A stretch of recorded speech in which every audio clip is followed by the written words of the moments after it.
Okay, this is our second question. How often do I need to write on my blog? Which do you think is the right answer? Once a month? Once a week? 3 times a week?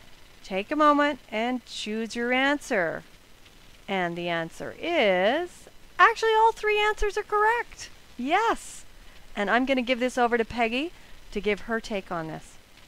Okay, sure. So I really think that to see any headway on list building, you do need to blog at least 3 times per week. The more fresh content you have, the more attention you're going to attract, the more traffic you get to the blog site, and the more subscribers you will have. So definitely there is an absolutely previously established connection between the amount of traffic you had and the amount of subscribers you gain.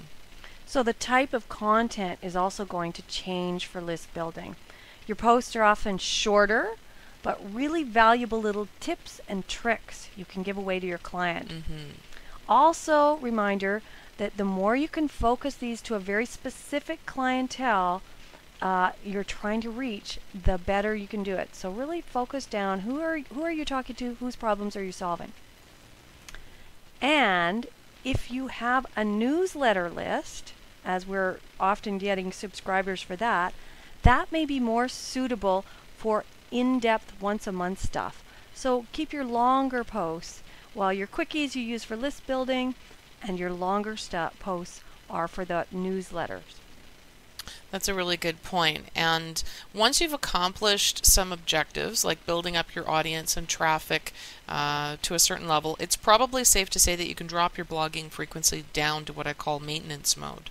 So that could be different things for different people. It could be once a month, once a week, and etc., depending on your ongoing goals for your blog. So be sure that you keep up the variety and the type of content you add, such as trying to include video and images when appropriate, but always stay highly focused on your core topics. Another point I wanted to make was one of the best ways to stick to a regular blogging schedule and to keep a tight focus on your topic is to create an editorial calendar. So what I mean by this is I might participate in any number of blogs, and I really like to create a proposed schedule of posts, possibly up to a year in advance actually, so that I know what topics or posts I'm going to create and when.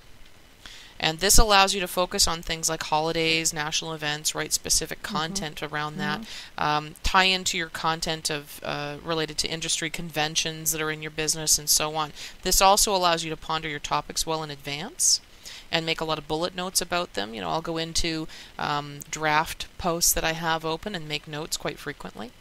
Long before you actually complete the writing on the actual post that will be published. It takes a lot of the work out of actually creating the content. It saves me an awful lot of time. You know, I didn't do this before, and I'm starting to now. It really is good to plan it out. And then also as your writers, you get to mull things over and think about it.